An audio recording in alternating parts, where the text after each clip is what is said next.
बाजार में गाड़ी है 5 लाख रुपए की, अगर आपको डीलर 4.5 लाख की दे रहा है, वो 25,000 रुपए आपको कभी ना कभी तो वसूल करेगा ना। हमारा कमीशन ये था। नहीं वो तो चलिए ठीक है, मैं 1000 रुपए। अच्छा हमारा किशोर भाई अगर आज रहते ना तो यहीं कॉल लगाते ना, वो सीधे कहते किशोर भैया नमस्कार, मैं उनको नमस्कार नहीं पड़ता। नमस्कार साथियों, मैं हूं आपका दोस्त आशु। आप देख रहे हैं आपका अपना YouTube चैनल XYZ सब कुछ। दोस्तों, नकली डीलरों के खिलाफ असली फाइनेंसरों ने खोला मोर्चा। जी हां दोस्तों, पहाड़गंज थाने में लिखाई कंप्लेंट और नकली डीलरों को पैसा देना किया बंद। तो दोस्तों, हमारे साथ में यहाँ पे RBI से registered finance Anshul finance private limited यहाँ पे ओनर बैठे हुए हैं, बिंद्री जी जो कि असीजा से हैं। हमारे फाइनेंस लाइन के दिग्गज नरेंद्र बाबू जी भी यहाँ पे मौजूद हैं। तो मैं यहाँ पे सबसे आज जानने के लिए आया हूँ कि जो नकली डीलर हैं जो भाग जाते हैं, इसमें नुकसान फाइनेंसरों का भी होता है और ऑटो ड्राइवरों का भी। अभी ताजा मामला आपने देखा होगा कि एक करण ऑटो डील का आया था, उसी सिलसिले में हम इनसे बात करने आए हैं। तो सबसे पहले मैं अश्विनी जी से बात करना चाहूँगा। तो सर, सबसे पहले तो स्वागत है आपका हमारे चैनल पर। तो सर ये बताइए, जैसा कि करण ऑटो डीलर भाग गया, उसके खिलाफ आपने भी कंप्लेंट लिखाई है, ड्राइवरों ने भी कंप्लेंट लिखाई है, आप भी थाने गए, वो भी थाने गए, कंप्लेंट दोनों की लिख चुकी है और आपने यहाँ तक भी कह दिया है कि अब ऐसे नकली डीलरों को हम बिल्कुल भी पैसा नहीं देंगे। अब जो ये मामला जैसे घूमता जा रहा है, नकली डीलरों में भी रोष है, आक्रोश है कि भाई जिस प्रकार से उनका धंधा चौपट होता जा रहा है, और ड्राइवरों का जो है ये कहना है कि हम पूरी किस्तें दे चुके हैं, हम पैसा बिल्कुल नहीं देंगे। तो यहाँ पे जो डीलर भागा है, आपका भी पैसा लेके भागा है, ड्राइवर का भी पैसा लेके भागा है, लेकिन अब कंप्लेंट कर दी, वो एक अलग चीज है। अब इसका फैसला आखिर होगा तो होगा क्या? इसमें दोनों पक्षों को राजी होना पड़ेगा, फाइनेंसर को भी और पार्टी को भी, क्योंकि आदमी तो है नहीं जिससे वसूल किया जा सके। तो इसमें दोनों का कंप्रोमाइज होगा, कुछ नुकसान उनको होगा, कुछ नुकसान हम लोगों को होगा।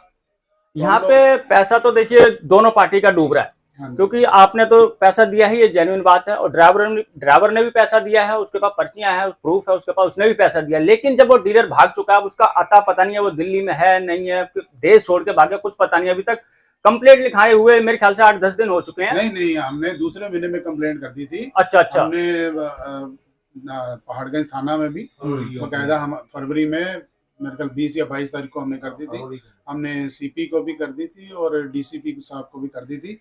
हमने थ्रू स्पीड पोस्ट भी भेज दी और खुद भी रिसीव करा के लाए थे। अभी उसके ऊपर सब इंस्पेक्टर हैं जिनके पास ये पूरा चार्ज है, उन्होंने हम लोगों के बयान भी ले लिए हैं, पार्टियों की कंप्लेंटें भी हैं, तो उसके लिए वो कार्रवाई कर रहे हैं। हमारे को कहीं से उसका नंबर भी मिला था, एक मोबाइल नंबर, हमने वो भी थाने में दे दिया है। उसको भी वो ट्रैकिंग पे लगाएंगे, उसको कहीं कहीं अता पता मिलेगा उसका, जो भी होगा। तो दोस्तों, यहाँ पे मैं बता दूं, अश्विनी जी का कहना ये है, इन्होंने फरवरी में ही कंप्लेंट लिखा दी थी करण ऑटो डीलर की। दूसरा, इनको धीरे धीरे जैसे भी उसकी जानकारी मिलती गई, ये जो भी संबंधित अधिकारी हैं उनको देते गए हैं, लेकिन अभी तक उसका कोई अता पता नहीं चला। हमारे सामने नरेंद्र बाबू जी हैं, इनसे मैं एक खास सवाल ये पूछना चाहूंगा। बाबू जी, इस समय देखिए ड्राइवर भी काफी परेशान है और जितने फाइनेंसर हैं उनका भी पैसा डूबता हुआ यहाँ पे दिखाई दे रहा है और डीलर का कोई पता नहीं है। तो आप, जैसे कि हम आपको गुरु मानते हैं और आप सबसे बड़े हैं यहाँ पे, तो आप एक अपने शब्दों में बताएं कि क्या ऑटो डीलर को करना मतलब इन फाइनेंसरों को करना चाहिए, क्या ड्राइवर को करना चाहिए, जिससे कि ना तो इनका नुकसान हो ना ड्राइवर का नुकसान हो। बीच का ऐसा रास्ता बताइए जिससे ये फैसले जितने भी ड्राइवर हैं सबके हो जाए। जब भी गाड़ी फाइनेंस कराने के लिए ड्राइवर आए डीलर के पास, उससे फाइनेंस कराए, उसके बाद फाइनेंसर के पास आए, पूछे भाई मेरी गाड़ी कितने की फाइनेंस हुई है, कितनी किस्तें हैं, कैसे कैसे देनी है, ये को पूछने के लिए आता ही नहीं है। और जब वो भाग जाता है उसके बाद सब ये भागने शुरू हो जाते हैं। उसके लिए अभी सोल्यूशन यही निकाला है, भाई कुछ फाइनेंसर दबेंगे, कुछ पार्टियां दबेंगी, काम चलेगा फिर ऐसे।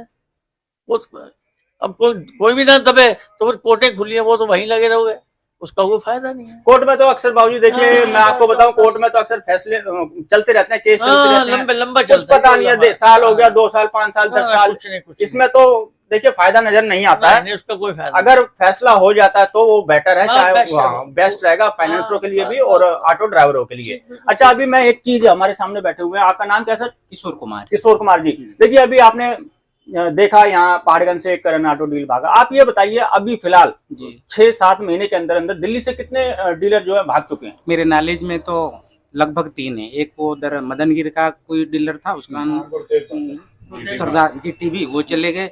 इधर सीयू ऑटो शाहदरा की तरफ से एक वो चले गए, 2023 में वो भगा हुआ था। एक अभी हमारे सामने, इनके यहाँ हमारा गाड़ी भी था जो हमारे अंकल जी के पास HP पड़ा हुआ है। हमारे तरफ से तो हमने पूरी किस्तें दे दी है। अशोक ऑटो भी है जो अब इधर शायद क्या कहते हैं, मोती नगर वाला, जो अब उधर रहता है। अच्छा, इनके भागने का मुख्य कारण क्या रहता है? सर भागने का मुख्य कारण तो मैं कुछ ज्यादा नहीं बता सकता हूँ कि किस वजह से वो भागे, लेकिन हमारा करण भाई साहब से 15 साल से लेना देना था, गाड़ी फाइनेंस कराना लेना। जैसे अंकल जी आज कह रहे हैं कि लोग HP वाले के पास नहीं आते, कह रहे हैं ना अंकल जी की HP वालों के पास नहीं आते। जब हमारा आप जैसे कह रहे हैं कि 5 लाख की गाड़ी है, हम यहाँ आते हैं तो कह रहे हैं ना कि हम 3 लाख से ज़्यादा फाइनेंस करेंगे, 2 लाख से ज़्यादा का फाइनेंस नहीं करेंगे, लेकिन वहाँ हम जाते हैं तो वो हमको 4 लाख का फाइनेंस कर देते हैं। दस्ती मांगते हैं 20, 50, 100, 1 लाख भी, तो हमको कोई गरज है तो वो दे देते हैं, ठीक है ना। लेकिन हमको शुरू से आज तक वहाँ कोई दिक्कत नहीं, वो तो अपने जेब से देते नहीं, वो भी तो हमारे नाम पे। जैसे कह रहे HP आज इनका चढ़ा हुआ है अंकल जी का, लेकिन 15 साल से हम वहाँ काम कर रहे हैं। आज तक इन्होंने ना कोई हमारे यहाँ नोटिस भेजा, ना हमको यहाँ आने की जरूरत पड़ी। हमारी जितना रिक्वायरमेंट थी, 1 लाख 2 लाख का फाइनेंस कीजिए, 3 लाख का फाइनेंस कीजिए, हमने तो उनसे 3 लाख लिया, हमने तो 3 लाख दिया। अब आप ना आज तक परमिट होल्डर को जाने कि ये गाड़ी है किसकी, हम क्यों फाइनेंस कर। आज तक आपके पास एक फाइल है परमिट होल्डर का जो आपने उससे साइन कराया हो, हमारे नाम की खुद गाड़ी है, यू में गाड़ी है, 7 साल हो गए, 7 साल से उनसे हम पैसा ले रहे हैं, दे रहे हैं। आज तक हमको कहीं HP वालों ने बुला के साइन करा है कि हमारे यहाँ नोटिस भेजा है कि किशोर आ जाओ, हमारा पैसा 3 लाख है, 2 लाख है, 1 लाख है? नहीं ना, हमने 3 लाख लिया, 4-4 लाख रुपए उनसे लिया, उनकी पूरी किस्त उनको दिया। आज तक भी मैं कह रहा हूँ फाइनल हमने दिया है। और आज आप 1 महीने 2 महीने में नोटिस हमारे यहाँ करोगे, मेरा तो 2 लाख है, हमको कैसे पता है कि आपका 2 लाख है? चलिए ठीक है किशोर जी, मैं यहाँ पे एक सबसे बड़ा इसमें एक बात और भी है। ये लोग कह रहे हैं कि हमारे पास फाइल नहीं है। हमारी हायर परचेज जब चढ़ती है ना गाड़ी के ऊपर, जब हमसे लोन लिया जाता है, तो ये लोग RTO में भी जाते हैं, और या आजकल जैसे शुरू हुआ है फेसलेस स्कीम हुई है, उसमें OTP नंबर देते हैं। जब हमारी हायर परचेज चढ़ रही है और जो आदमी गया है वहां आज भी चढ़वाने के लिए, जो एजेंट जिससे भी चढ़वाई है उन्होंने, वो सारी बात बताते हैं इनको कि यहाँ फाइनेंस हो रही। और जो फाइल की बात करते हैं, वो फाइल हमारे पास ऑलरेडी होती है तो हम लोन देते हैं, अदरवाइज हम लोन नहीं देते। बिल्कुल बिल्कुल सही बात है। ऐसे आप पैसा कैसे ले लेंगे भाई, आपकी भी तो मेहनत की कमाई है। करण ऑटो कहीं आप देते हैं ना, हमको तो ना इन्वॉल्व करते। रही बुढ़ारी की बात, ये तो आपकी जिम्मेदारी बनती है ना उस डीलर से पूछने की, आप हमारा हाई परचेजर कौन है, क्या है। ये तो ड्राइवर को भी खुद जागरूक होना पड़ेगा। जब जागरूक उस समय होना पड़ेगा ना जब हमारा वहाँ काम ना हो, वो बताए। बुढ़ारी भी अगर हम जाते हैं ना तो वहीं करण ऑटो, यानी हम जहाँ से फाइनेंस, उन्हीं का आदमी होता है। ये कहते हैं ना कि वहाँ पूछा जाता है क्या लोन है, वहाँ कुछ बोलने की जरूरत ही नहीं है। OTP दे दे भाई, हाँ यहाँ साइन कर दे, फाइल अंदर गया। सर ये जैसा ये आरोप लगा रहे हैं, ऐसा पॉसिबल हो सकता है? ऐसा नहीं होता है। मैं यहाँ बैठा हूँ, कहीं मैं गाड़ी पास करा के मंगा देता हूँ, गाड़ी में। चलिए किशोर जी, अब मैं थोड़ा सा एक बहुत ही महत्वपूर्ण सवाल पूछना चाहूंगा। जिस तरीके से हम भी अभियान चला रहे हैं, ड्राइवर भी अभियान चला रहे हैं,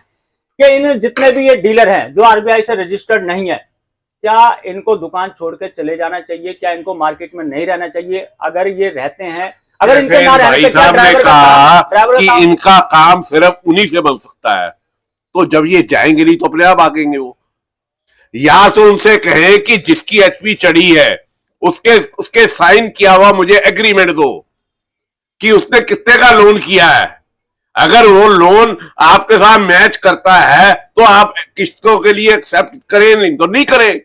बिल्कुल बिल्कुल, जैसे मैंने पिछले वीडियो में आपको दिखाया था, अश्विनी जी ने दिखाया था, ये जो फाइनेंस करते हैं तो बकायदा लोन एग्रीमेंट देते हैं, जिससे कि आपको पता चलता है कि मेरे ऊपर कितना लोन लिया गया। ये देखिए, आज मैं फिर आपको दिखा रहा हूँ, ये लोन एग्रीमेंट इस प्रकार का आपको मिलता है। अगर आप डीलर से भी कोई गाड़ी खरीदते हैं तो इस प्रकार का लोन लें। बल्कि मैं तो ये कहूंगा आप डीलर से गाड़ी ना खरीद कर जो RBI से रजिस्टर्ड फाइनेंसर हैं उनके पास जाएं। जैसे कि यहाँ पे मैं अभी फिलहाल बैठा हूँ अंशुल फाइनेंस प्राइवेट लिमिटेड पे, जिनकी अपनी HP है, आप यहाँ से गाड़ी ले सकते हैं। या फिर जो और भी आपका दिल करे वहां पे, मैं यहाँ पे कोई आपको जबरदस्ती नहीं कर रहा हूँ, मतलब लेनी है तो आप RBI रजिस्टर्ड से ले, लेकिन उनकी जो रिक्वायरमेंट होती है वो काफी ज्यादा होती है। मैं आपसे पूछना चाहूंगा, जो RBI से रजिस्टर्ड जैसे होते हैं फाइनेंसर होते हैं, उनकी जो रिक्वायरमेंट होती है, क्या वो ड्राइवर पूरी कर सकता है? रिक्वायरमेंट ऐसी कोई किसी की ज्यादा नहीं होती है, सबकी नॉर्मल रिक्वायरमेंट है। हम लोग भी Aadhaar card, PAN card, cheque passbook. मैं डॉक्यूमेंटेशन की नहीं कह रहा हूँ, मैं ये कह रहा हूँ जैसे मान लीजिए किसी के पास कोई गाड़ी नहीं है, उसके पास लाइसेंस है, बैच है, वो एक गाड़ी खरीदना चाहता है, चाहे वो सेकंड हैंड W मॉडल की, Z मॉडल की, A मॉडल की, या बिल्कुल नई चेसी खरीदना चाहता है। नहीं, गाड़ी हमारे पास नहीं होती है, गाड़ी तो कस्टमर से ही लेगा और हमारे पास लोन लेने के लिए आएगा। अच्छा, मतलब वो गाड़ी कहीं पे भी पसंद कर सकता वो है, चाहे डीलर से ले, मगर लोन लेने के लिए हमारे पास आके फाइल भरे ना जिसका नाम चढ़ रहा है। बिल्कुल बिल्कुल, गाड़ी कहीं से भी खरीदे। डीलर, आपने कहा कि ऐसे डीलरों को काम बंद कर देना, बंद नहीं करें। देखो, अगर आप वहां देखो ना तो लिखा होता है sale and purchase of auto rickshaw and finance adviser. तो एडवाइजर का मतलब ये है कि वो आपको एडवाइस करेगा। जैसे आप कार वगैरह के लोन लेते हैं, DSA में जाते हैं, उसको चाहिए कि फाइनेंस करवाने के लिए जो लोन ले रहा है वो फाइनेंसर के पास डीलर उसको लेके आए पार्टी को, भाई तू यहाँ फाइल भर, तेरा 2 लाख रुपए का फाइनेंस हो रहा है, किस्तें तू यही देगा, जब मुझे देगा तो इस फाइनेंस कंपनी की अगले दिन मेरे से रसीद लेके जाएगा। बिल्कुल बिल्कुल, तो सीधे तरीके से अगर चला जाए तो कोई दिक्कत वाली बात नहीं। बिल्कुल बिल्कुल, ये आपने बहुत अच्छी बात कही है, यही करना चाहिए। जितने भी डीलर हैं, अगर अपने धंधे को बचाना चाहते हैं तो जिस प्रकार से अश्विनी जी ने जो रास्ता बताया है, आप कस्टमर को लेके आइए, इनसे बात कराइए, पूरा ट्रांसपेरेंसी होनी चाहिए कि भाई आपका कितना लोन हुआ है और कितने साल का हुआ, सारी चीजें यहाँ पे खुल के बतानी चाहिए, जिससे कि आपके भी धंधे पर असर ना पड़े और ड्राइवर भाइयों को भी ऑटो खरीदने में कोई दिक्कत ना हो। अच्छा, अब लास्ट सवाल एक मैं आप सभी लोगों से पूछना चाहता हूं, अब जो करण ऑटो डीलर का जो इतना बड़ा मामला फैल चुका है दिल्ली के अंदर, काफी सारे, मेरे ख्याल से 100-150 ड्राइवर तो इससे अभी प्रभावित हुए होंगे। जैसे कि अभी नरेंद्र बाबू जी ने भी बताया कि भाई इसका बीच का जो फैसला है वो यही है कि आके आप जिसकी भी HP चढ़ी हुई है, जैसे अगर अश्विनी जी की चढ़ी है या फिर असीजा जी की चढ़ी है या फिर किसी पायल वाले की चढ़ी है, किसी की भी चढ़ी है, आप वहां जाएं और जो भी कंप्रोमाइज हो सकता है वो करें, या फिर दूसरा आप कोर्ट में जाएं। क्या इसमें से बेस्ट तरीका कौन सा रहेगा? जैसे आप तो बेस्ट तरीका तो हमको कॉम्प्रोमाइज में ही है, लेकिन हमारे कहने का मतलब है हमने जिससे पैसा लिया था वो तो माध्यम आप ही का है। मतलब आज तो हो गया कि ना हम इनको पैसा नहीं देंगे, जो आएंगे वो हम फाइनेंस करेंगे, चाहे 2 लाख का तो 2 लाख करेंगे। इसके पहले तो ये सिस्टम नहीं था ना, तो अफराद आपसे आते थे, हमारी गाड़ी पर वो पैसा लेके गए, अपने थ्रू हमको फाइनेंस करते थे। अब तो वो सारी बातें खत्म कीजिए। आज के बाद हम भी अब इन्हीं के पास आएंगे, चाहे अंकल के पास आएंगे। मैं तो ये पूछना चाह रहा हूँ, जो फंस चुके हैं वही हम कह रहे हैं कि हमारे पास पूरा प्रूफ है कि हमने 2 लाख लिया, 2 लाख आपको दे दिया, करण वाले को दे दिया, अब वो भग गया। अब आप भी आज कह रहे हैं कि हमारा 2 लाख है, ये कहाँ तक सही है? हम कह रहे हैं, हम आए थे पहले भी अंकल जी के पास, भगने से पहले वो भग गया, तब आए थे, हमने कहा अंकल जी 1.5 घंटे। अच्छा, भगने से पहले क्या कोई डीलर एक इशारा करता है कि मैं भगने वाला हूँ? कोई डीलर नहीं, मतलब भगने के बाद इनका नोटिस गया, जब वो भगा, जब इनको भी पता चला, इनको भी तो भाई पहले से ये नहीं है कि उसने कुछ हिंट दिया हो कि मैं अपना या डीलर पार्टी को नुकसान थोड़ा कराना चाहती है। हम ऐसे थोड़ी ना, मतलब पैसे सड़क पे पड़े अभी दे दिए किसी को उठा के, हमने भी फॉर्मेलिटी पूरी करके तभी फाइनेंस किया है। लेकिन ये है कि थोड़ी सी ना, जैसे आप 4-5 साल से मुझे इस न्यूज में बोल रहे हैं, मैं सोनी जी की तारीफ करूंगा, इन्होंने अखबारों में भी दिया है, इन्होंने आपके थ्रू चैनलों में भी दिया है कि जिसके पास फाइनेंस हो किस्त उसी को देना। लेकिन कुछ लोग जागरूक नहीं है, तो अब धीरे धीरे जागरूक होने शुरू हो जाएंगे तो ये काम खत्म हो जाएगा। लोगों का नुकसान 1% भी नहीं होगा। 1% बोलते हैं ना, 1% भी नहीं होगा। चलिए, आप सभी नुकसान किसी का नहीं है। ये जो भाई साहब बता रहे हैं ना, ये जो आरोप लगा रहे हैं, ये अपनी जगह हो सकता है ठीक हो, लेकिन इन्होंने एक वर्ड बोला कि 15 साल हो गए मुझे उनके साथ काम करते करते, और आज 2 लाख रुपए का नुकसान है। अगर भाई साहब ने उसके साथ बिजनेस किया है, लोगों की गाड़ियां बिकवाई होंगी, फाइनेंस कराई होगी, कमीशन भी ली होगी और कमीशन आगे दी भी होगी। बगैर पैसों के खेल के कोई काम नहीं होता बाजार में। बिल्कुल। आप झील चले जाओ, भीड़ लगी है ग्राहकों की। बेरी वाले बाग चले जाओ, ग्राहकों की भीड़ लगी है। यहाँ पहाड़गंज में ग्राहक नहीं है, क्योंकि हम अमाउंट मांगते हैं ज्यादा शुरू में। उसका कारण है कि नई गाड़ी वाले से हम कहेंगे भाई 2.5 लाख रुपए जमा करा, बाकी का लोन करेंगे। जमुना पार चला जाए ग्राहक, 1 लाख में चीज लेके घर पहुंच जाता है। उस टाइम वो जो लालच है, वो जो सुविधा है, वो लास्ट में नुकसान देती है। भाई साहब ने भी अगर 15 साल काम किया है, आज 2 लाख का नुकसान है। भाई साहब से पूछे लोग, भाई साहब ने साल का 10,000 तो कमाया होगा कर्नाटो से। भाई साल का 10,000 तो कमाया होगा, 1,000 रुपए महीने तो कर्नाटो से प्रॉफिट कमाया होगा आपने। तो आपकी रकम हो गई ना 15। भाई से यही कमीशन लिया है, होता है। सुनिए, हमने करण भाई साहब से यही कमीशन लिया है कि गेट खुलते ना, भाई साहब उठ के खड़े हो जाते थे, नमस्ते किशोर भाई। अगर आज रहते ना तो यही कॉल लगाता ना वो सीधे कहते किशोर भैया नमस्कार, मैं उनको नमस्कार नहीं करता, हमारा कमीशन ये था। नहीं वो तो चलिए ठीक है, मैं 1000 रुपए नहीं अच्छा था। अच्छा बात वही आ गई। हमारा आप कमीशन ये सुनिए, था। आप हाथ जोड़ने पे नुकसान, सुनिए, आप हाथ जोड़ने पे पट गए, कोई कमीशन पे पट नहीं गया। मैंने ये देखा है कि ड्राइवर ही हुआ तो है ना, नहीं हुआ तो आपकी है। बिल्कुल एक नहीं, सुनिए, आपकी मैं बात आपको में- जनरल बात बता रहा हूँ, आप पर्टिकुलर एक आदमी की बात बता रहे हो। नहीं आपकी बात में दम है, मैंने कहीं खुद ना देखा है कि कहीं ना कहीं ड्राइवर लालच में को नुकसान होता है। बिल्कुल बिल्कुल ड्राइवर को ड्राइवर ही ले जाके फंसाता है। वो सिर्फ अपने 5,000 रुपए के कमीशन के चक्कर में अपने दोस्त को, भाई को, रिश्तेदार को उस दुकान पे डीलर के पास ले जाता है ताकि उसको 5,000 रुपए कमीशन मिल जाए। वो ये नहीं देखता कि आगे चलकर इसका क्या होगा, इसकी गाड़ी कहाँ स्टैंड जाएगी। से भाई साहब, स्टैंड से लोगों के ग्राहक बंधे हुए होते हैं, डीलर बंधे हुए होते हैं, डीलर इनको ऑफर करता है तू ग्राहक ले आइयो भाई, और ग्राहक को लाने का ये ले जाइयो, अपने दिमाग 4 दिन की झाड़ी ले जाइयो, चाहे 1% कमीशन ले, सब चीज तय होते हैं। ये तो बेकार की बातें हैं, सच्चाई सबको कबूल करनी चाहिए। आदमी हमेशा जो लालच का होगा वो नुकसान उठाएगा ही उठाएगा। एक बात बताइए, आप बाजार में गाड़ी है 5 लाख रुपए की, अगर आपको डीलर 4.5 लाख की दे रहा है, वो 25,000 रुपए आपको कभी ना कभी तो वसूल करेगा वो ना। लास्ट में 25 के 2.5 लाख 2 लाख क्यों नहीं आपसे करेगा? वसूल कर वो उस लेगा। दिन का घाटा कब पूरा करेगा? वो तो करेगा ही करेगा। अगर आपको पता है कि आप पहाड़गंज में गाड़ी 5 लाख की है, मुझे 5.5 की क्यों दे रहा है भाई? कभी दिमाग सोचना चाहिए ना आपको, ये भी तो सोचना चाहिए, अमाउंट का फर्क होता है। बिल्कुल।